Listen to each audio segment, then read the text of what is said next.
السلام علیکم ورحمۃ اللہ وبرکاتہ۔ تمام دوستوں کو آرام اسپیشلسٹ چینل میں عبدالحلیم کی طرف سے خوش آمدید۔ امید ہے سب دوست خیر وافیت سے ہوں گے۔ 18 سال سے کم عمر بچے اسلحے کا شوق نہ رکھیں اور اپنی تعلیم پر دھیان دیں۔ دوستو AK-47 کے اوپر آج میرا ویڈیو ہے کہ AK-47 کا نام اس رائفل کو کیوں دیا گیا ہے۔ زیادہ آدمی لوگوں کو معلوم نہیں کہ اس کو AK-47 کیوں بولتے ہیں۔ بہت سے لوگ چائنیز کو بھی AK-47 بولتے ہیں، اور جس طرح چائنا میں بھی بہت سے ہے، زستاوا کا ہو گیا اس کو بھی AK-47 بولتے ہیں، ہنگری کا ہو گیا، ایسا بلغاریہ کا ہو گیا، اور ایسے بہت سے رائفلوں کو اس کو AK-47 کا نام دیتے ہیں۔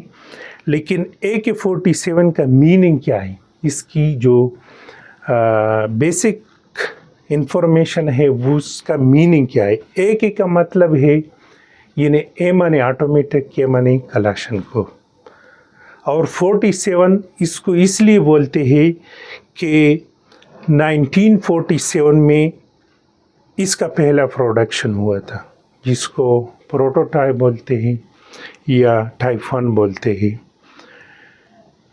یعنی کلاشن کوپ، میخائل کلاشن کوپ اس کو بنانے والے کا نام تھا، اور اس نے آٹومیٹک رائفل بنایا تھا 1947 میں، جس کو ہم ٹائپ 1 بولتے ہیں۔ بنایا تھا تو اس ٹائم اس نے وہ ہاتھ سے بنایا تھا، یعنی لوہے کا بڑا پیس ایسا لے کے جس طرح یہ، اور اس میں اس نے کاریگری کی، یعنی ہینڈ میڈ سے۔ تو جب اس نے 1947 میں اس کو بنایا تو اس وقت سوویت یونین جو رشین کی ملٹری تھی اس کو ان لوگوں نے پیش کیا، تو ان لوگوں نے اس کو بطور ایک آفیشلی بندوق اڈاپٹ کیا، یعنی اس کو اپنایا اور اپنے جو سوویت یونین فوج تھی اس کو دے دیا، تو اس لیے اس کو AK-47 بولتے ہیں۔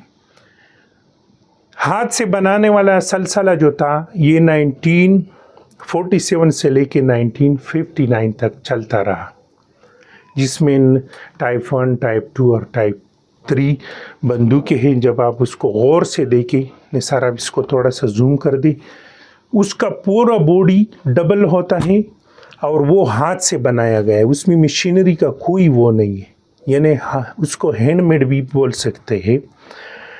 بعد میں 1959 سے لے کے 1977 تک یہ AKM آ گیا۔ اوکے، آپ دیکھ سکتے ہیں یہ سٹیمپ ریسیور ہے، یعنی سٹیمپ ریسیور یہ ہے کہ یہ مشینری سے بنایا گیا ہے، کیونکہ ہاتھ سے بنانے میں بہت سے ٹائم لگتا تھا اور اس پہ بہت خرچہ بھی آ جاتا تھا، تو اس کے بعد ان لوگوں نے یہ AKM بنایا۔ تو یہ اس کی ہسٹری تھی۔ پھر اس کے بعد یہ سلسلہ چلتا آ رہا تھا۔ ابھی اگر آپ اس کو غور سے دیکھیں، AKM 1959 سے لے کے 1970 تک جتنی بھی رائفل ہے یہ تھوڑی ہیوی ہے۔ پھر 1970 سے لے کے 1977 تک جو ہے اس کا وزن ان لوگوں نے اس کو تھوڑا اور بھی کم کیا ہے۔ ابھی یہ 1975 سر اس کو تھوڑا سا زوم کر دے۔ اوکے، 1959 سے لے کے 1970 تک جتنے بھی بندوق AKM آئے ہیں، جس کو ہم اپنی زبان میں شیشہ کو بولتے ہیں، وہ تھوڑا ہیوی ہے۔ ابھی یہ ماڈلی ہے، یہ ابھی 1970 سے لے کے 1977 تک ان کو اور بھی ماڈرنائز کیا ہے۔